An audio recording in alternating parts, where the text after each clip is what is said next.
How should Indian and global investors allocate to commodities today? Now we are seeing the country stepping in itself and building up their safe haven and moving little bit away from the US dollars. Stick to your levels. The gains are not stopping as we have just entered 2026. Does the market now face a phase of consolidation driven by volatility and profit taking? Volatility is very wild in gold, silver right now. So I think in the near term, you could see the crude oil prices being supportive. We have seen such a good rally into the gold where it has given 60% return into 2025, and we are just 1 month in of 2026 and we are already seeing 18% return. Don't take too much of a risk.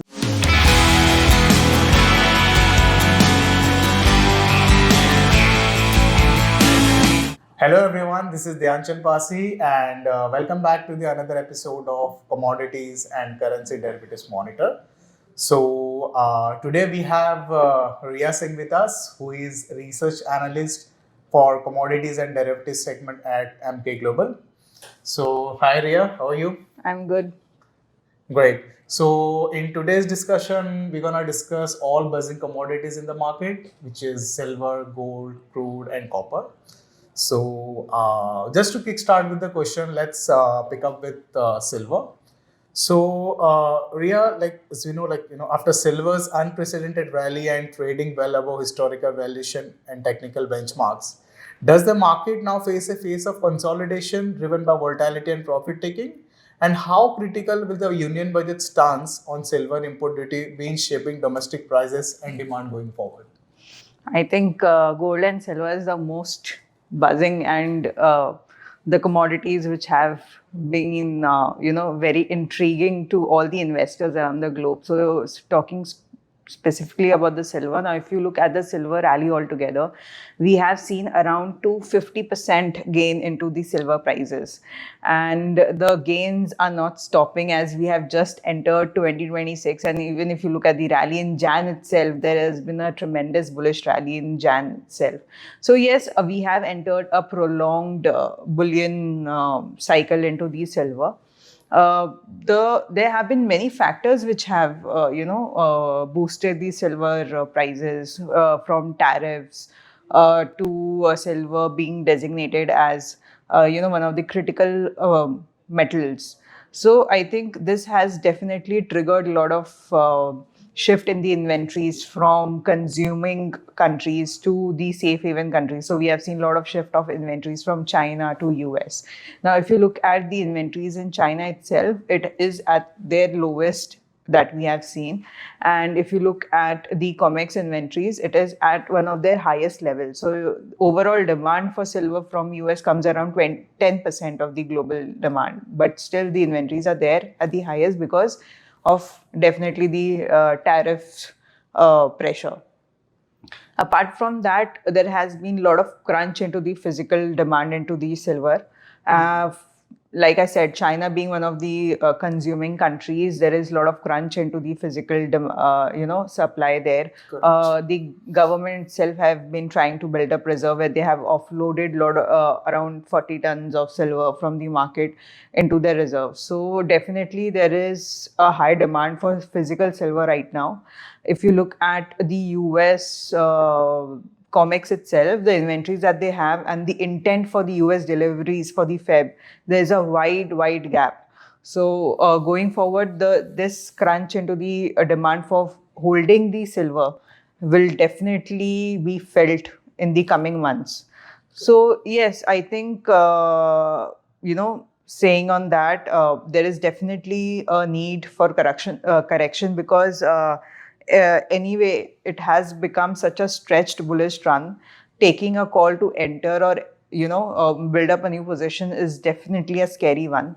So I think going forward, $100 is somewhere we are seeing as the support into the silver, and on the upside, yes, 125, $130 definitely remains on the target side. But $100 is somewhat I am seeing as a support, and if it goes beyond that, then another $15 to $20 correction you could see. Right now, I'm not seeing a reversal into the trend. There will definitely be a profit-taking momentum that will come into the silver, and that will be an opportunity to go long unless any of these factors change or calm the market, because the overall risk on or risk of the especially the risk of sentiment has been prolonged, and this is also one of the reasons why there's so much momentum into the bullion market.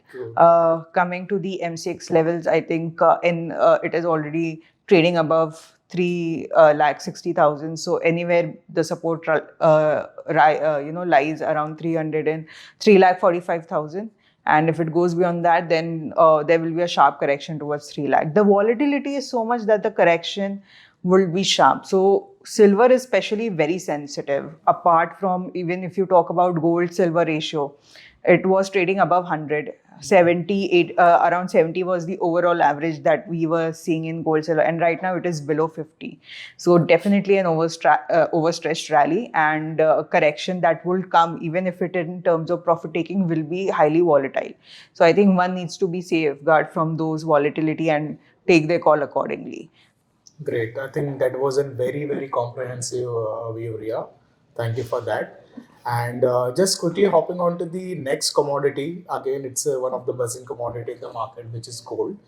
So another question would be, with gold breaching $5,000 an ounce amid escalating tariff tensions, does the current rally reflect a lasting shift toward financial sovereignty and safe haven demand?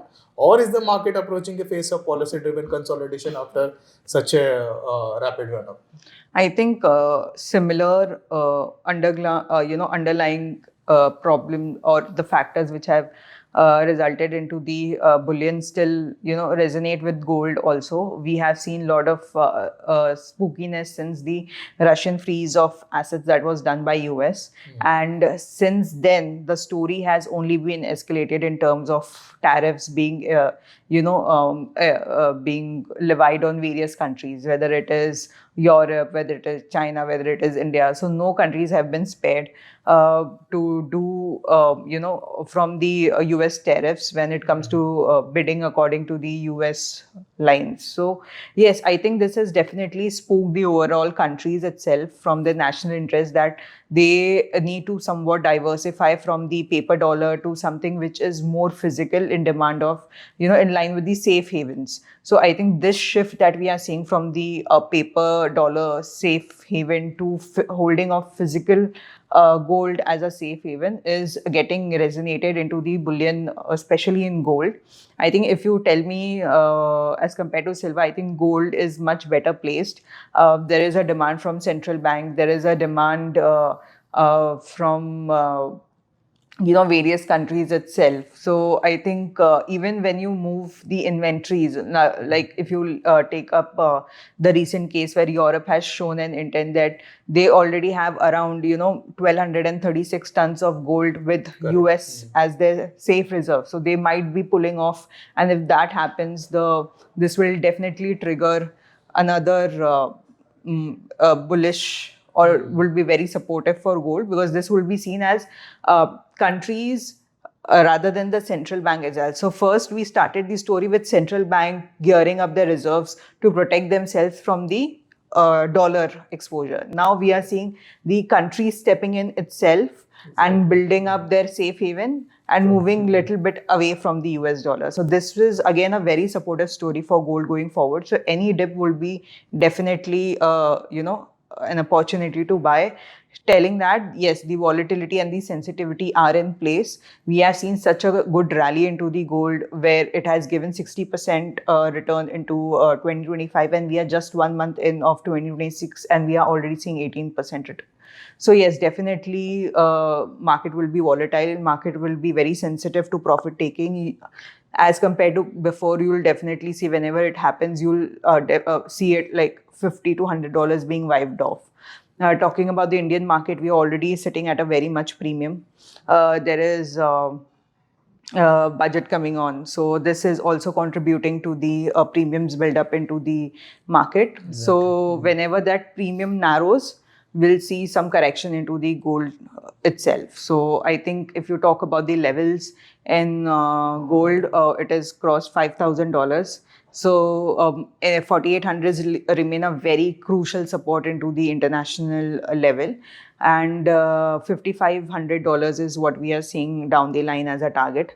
For the Indian market, I think 1,80,000 remains a very important resistance, whereas support is anywhere between 1,50,000. Beyond that, we'll definitely see a good correction coming in for around 15,000 rupees. So I think, but yes, these levels are very ultra sensitive. So one has to be very cautious. Exactly. I think, Riya, you have beautifully touched like every hem of the things which are impacting the gold, and I that absolutely resonates with me. So thanks for that. And just moving on to the next question. So given surplus forecast for 2026 and OPEC maintaining output discipline, do you expect crude prices to remain range bound, or can geopolitical risk still driven a sustained upside? So I think if you look at the crude oil prices, it had been in a consolidated range for quite some times. We had even seen it pushing down 5,000 in terms of, in talking about the Indian market. I think this is purely because there was the story of oversupplied market was running in, then OPEC was releasing some of its supply into the market. Now the prices are trading on the higher side. It has moved around 53, 5400 levels, and this is because since the Iran and Venezuela situation happened, there have been some curtail or where some a step back from that story of oversupplied market, and maybe there could be in the near term there could be some shortages if these issues prevail for a longer time. So I think, but then if you look at the overall demand and supply, yes, the market will be oversupplied. OPEC has said that it will not release any more supply at least till March. So I think in the near term, you could see the crude oil prices being supportive. Overall market will be remain like oversupplied for about 3 to 4 million barrels per day going into the 2026, and demand growth will be on an average continuing that we have seen the level so far. So I think going forward, these small not particularly small, but yes, these situations that develop may hike up the prices. But like I said, the Venezuela situation have been taken over by US, and they'll be supplying, Chevron will be supplying the Venezuelan oil. So I think this should be not taken as a problem with the supply, but there could be an extra supply that will be coming into the market from Venezuela, which was heavily under tariffs. So yes, Correct. so I think maybe 1 or 2 months we'll see some hike in the prices, but I think going down the line again the prices will be averaging out. So anywhere between 58 to 5,000 will be the range, I think. Correct. That's absolutely correct. And one of my favorite commodities, I would say. Let's hop on to the another question. So it's on copper. So with copper retreating after record highs, do persistent supply constraints outweigh slowing demand enough to keep prices elevated in 2026? So talking about the copper, we have seen quite a good rally into the copper as well. On LME, it passed beyond $13,000 per ton. I think copper was laid off, into a consolidation phase again for a very long time, and these tariff threats have definitely aided into the in the copper rally. Apart from that, I think shutting off one of the major mines in Indonesia, that has also created kind of a supply strain into the market, especially with the ore, which was already on a very tight. With the market for the iron for the ores, copper concentrate ores was already very tight into the market, and one of the major mine shutting has definitely created more constraint on that.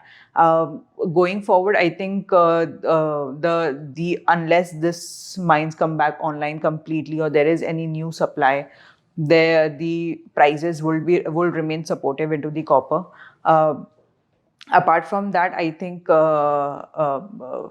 13,000 right now it is trading. So on the upside, breaking $15,000 per ton will be a key resistance into the levels, and downside 12,000 remains a very key support. Okay, great. So, Riya, basically we have covered all the four metals, and like your views are amazing on, I mean, silver, gold, copper, and crude. Now, the next question is more generalized question from the perspective of investors, like domestic and overseas. So, how should Indian and global investors allocate to commodities today? Well, seeing how the countries and how the perspective of bullion is getting changed. So first, the bullion were viewed whenever there is a turmoil into the economy or into the market. So at that time, commodity gained, especially gold and silver. So in times of troubles, gold and silver created a safe haven for all the investors. But right now, if you look at how things have developed, I think allocation in gold and silver is a definitely good hedge for overall capital market. There should be some allocation that should be done, irrespective of where the gold and silver prices are. Yeah, you should wait for the prices to reflect more on the ground reality. But I think how these stories have been developing, the demand for gold and silver will be there into the market. So yes, some allocations needs to be done. There should be, if they want to do at times like these, especially if you talk about the present, there's a lot of volatility into the market. So follow the levels, be very, stick to your levels. Don't take too much of a risk because volatility is very wild in gold, silver right now. It can wipe off, anywhere between $10 to $12 in a single sessions. So this kind of volatility you need to take into accountability when doing, when taking a newer position at this point of time. For people who are already invested in, they can hold off their position. They can, rather can add very few positions. But apart from that, I think a lump sum kind of investment that we do, I think that should be taken a little more cautiously into the bullions right now. But who have already invested can hold off their positions and follow the levels that have been discussed. I think that was wonderfully all put together, and you have given very comprehensive view on all four metals. And in a nutshell, I would say you have covered the entire commodities segment. And I truly just, ran out of question right now. So can't agree more with you, Riya. So thank you, Riya. Thank you so much for your time. Thank you for being with us. Thank you. Yeah. Yeah. So yeah, guys, that was it for the today's episode of Commodities and Currency Monitor. For more insightful ideas, meaningful conversations, and engaging dialogue, just like and subscribe to our channel. And signing off for now. See you in the next episode. Thank you.